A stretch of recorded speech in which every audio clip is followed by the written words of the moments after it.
Sir David Beckham for services to sport and to charity. I wouldn't say it's relief, I would just say it's pride. I think people know how patriotic I am. I think people know how much I love my country. When you have a voice, you can make change, and it's lucky that I get to work with so many amazing children, and you want to make change for them.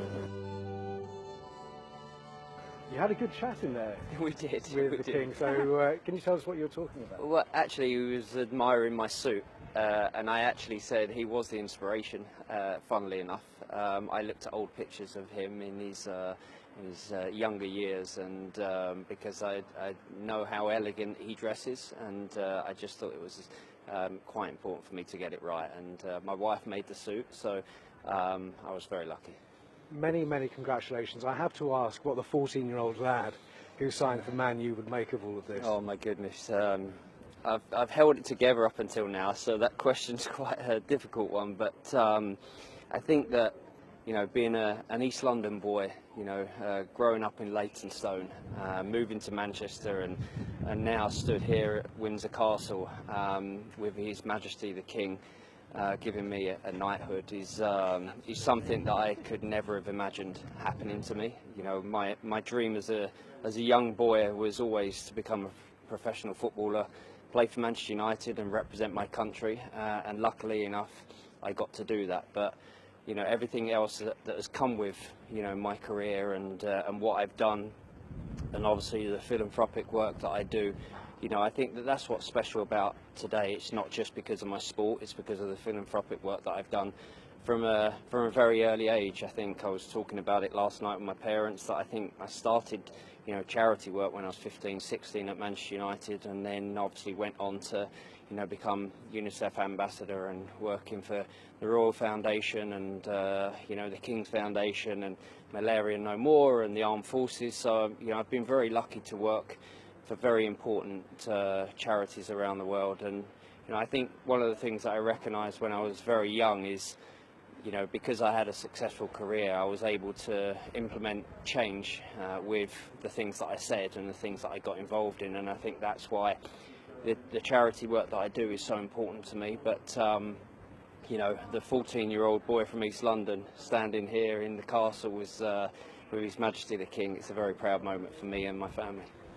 You grew up in a family that adored the royal family, Yeah. so how special for you to have your parents here as well today? Like, I think that obviously, you know, when I was last honoured for my OBE, I brought my grandparents, and that was very special because the royal family have played a huge role in our family over the years, and we know how important our royal family is, and you know, it's the most important institution in the world and the most respected institution in the world. So to be stood here today being honoured as an East End boy, you know, and to have done what I've done and be able to work, you know, with the charities that I've worked with and played with the teams that I've played with and the players that I've played with and the managers that I've played under. And I also want to thank the British people as well, because, you know, with their support over the years, it's been it's one of the reasons why I'm here today. So it's a big moment. And you've been a role model, particularly for young men, for a very long time, but does this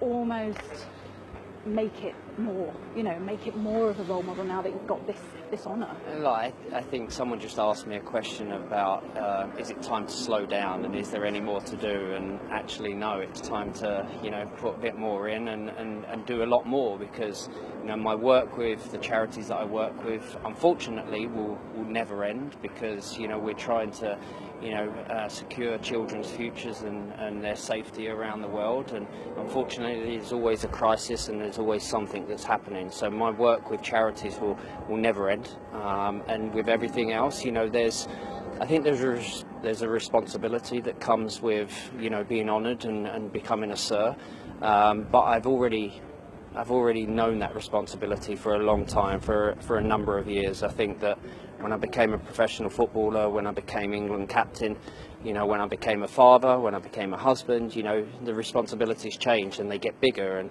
I understand those responsibilities. But, you know, today is a moment to kind of reflect, and I very rarely reflect on my past career and the things that I've done, but I think I will take today and savour this moment because it's a very special moment. And you had a little pop at Victoria in the documentary for never having designed something for you. I know, Even I now, know. this is good. I know it's very good. And one of the King's comments were, you know, wow, that's a beautiful suit. So I didn't get the opportunity to say my wife made it, and I'm sure she'll make you one.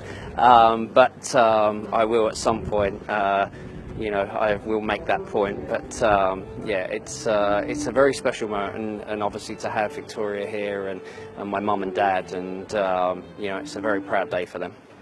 There's been years and years of speculation and rumour, you know, if, when will this happen?